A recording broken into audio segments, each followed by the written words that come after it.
दास्तान मोहब्बत। शादाद और महनाज। शादाद और महनाज की दास्तान कदीम बलूची अशार में इनका जिक्र मौजूद है, जो मकबूलियत तरीन दास्तानों में शुमार है। इस दास्तान को बहुत से राइटर्स ने अपनी किताबों की जीनत बनाई है। हम बलोच तारीखदान जनाब फ़कीर शाहद की किताब मीरास से इस दास्तान को बयान करेंगे। शादाद मीर चाकर रिंद के बहादुर नौजवान शहजादा फर्जंद था, जिसके बहादुरी के चर्चे हमायूं दौर के लोगों ने की, जो हमायूं लश्कर और बलोचों के कमांडर थे। ये दौर 16वीं सदी का था। महनाज शादाद का चाचाजाद या फूफीजाद थी, क्योंकि कदीम बलूची अशार में इन दोनों रिश्तों की जिक्र मिलती हैं। दोनों खानदान एक दूसरे से खानदानी तौर पर नाराज थे। शादाद महनाज को बहुत पसंद करता और महनाज शादाद को। खानदानी नाराज़गी की वजह से खानदान के बड़ों ने शादाद का रिश्ता कहीं और कर दिया। बलोच रवायत के मुताबिक अगर बड़े फैसले करते हैं तो एहतरामन कबूल किया जाता है।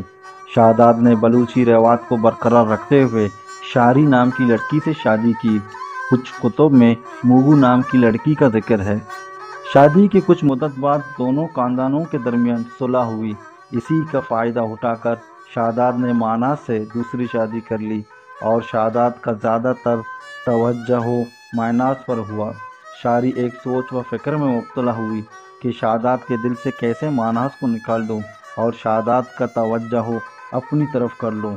एक साजिश के तहत एक दिन शारी शादाद से कहती है कि महनाज तुमको पसंद नहीं करती, इनका दिल उमर की मोहब्बत में गिरफ्तार हुई है।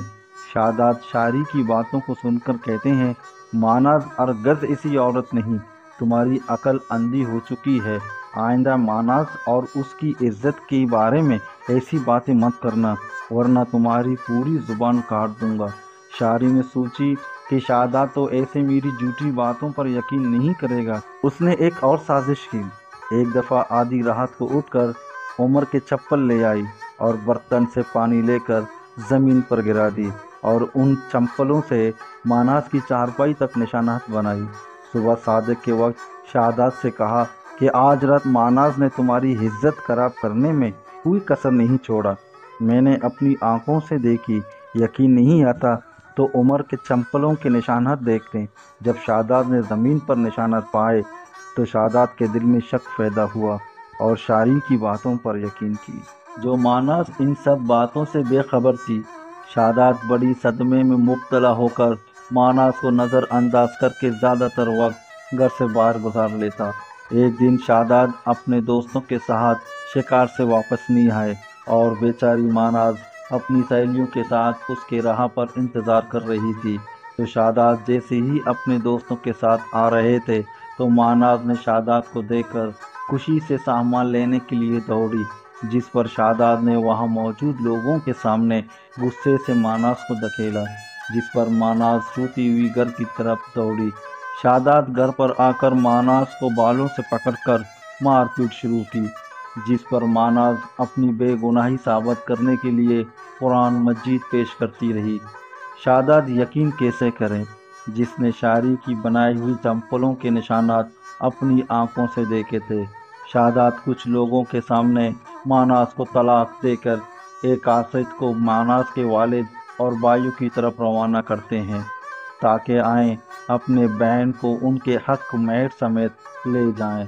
महनाज के वालिद और भाइयों ने महनाज पर लगाए हुए इल्ज़ामात को रद्द करने और पाक दामनी को साबित करने के लिए बलूची रवायत का सहारा लिया, जो गरम तेल पे दम करके और उस गरम तेल पे आग डाल दिया जाता है, जिसमें बेगुनाह के हाथ नहीं जलते और गुनाहगार के हाथ जलते हैं। महनाज के ख्वाहिश के मुताबिक शादाद को भी बुलाया गया, ताकि वो भी अपने आँखों से इस नज़ारे को देखें। महनाज ने अपनी आंतों को गरम तेल में डाल दी, उनके हाथों को कुछ भी नहीं हुआ। वहाँ पे मौजूद लोगों ने महनाज को बेगुनाह तस्लीम किया। शादाद वहाँ से शर्मिंदा होकर घर की तरफ रवाना हुए, जो पागलों और दीवानों की तरह ज़िंदगी बसर करते रहे। महनाज ने शादाद को तकलीफ देने के लिए अपनी ज़िद से उमर से शादी कर ली, क्योंकि उमर शादाद का खास गुलाम था। जब एक दिन शादाद की मौत की खबर महनाज को मिली تو ماناس चिल्लाने और ज़ोर से रोने लगी। तो उमर ने तंज और ताने अल्फाजों पर शादात के खिलाफ बात की, जिस पे दोनों एक दूसरे के साथ झगड़ने लगे। तो मानाज ने अपने खावंद उमर से कहा कि आज से तुम मेरे लिए भाई जैसे हो और मेरी बच्चों जैसे हो। इसी तरह कहकर अपनी मर्द को मजबूर करके उनसे तलाक ली। बलोच रवायत में औरत को ये हक हासिल है कि वो अपनी ज़िंदगी का फ़ैसला खुद कर सकती है। जैसे कि हम लल्ला और गरानास की दास्तान का जिक्र करते हैं, तो इस दास्तान में गरानास ने भी इसी तरह खावंद से तलाक का मुतालबा किया।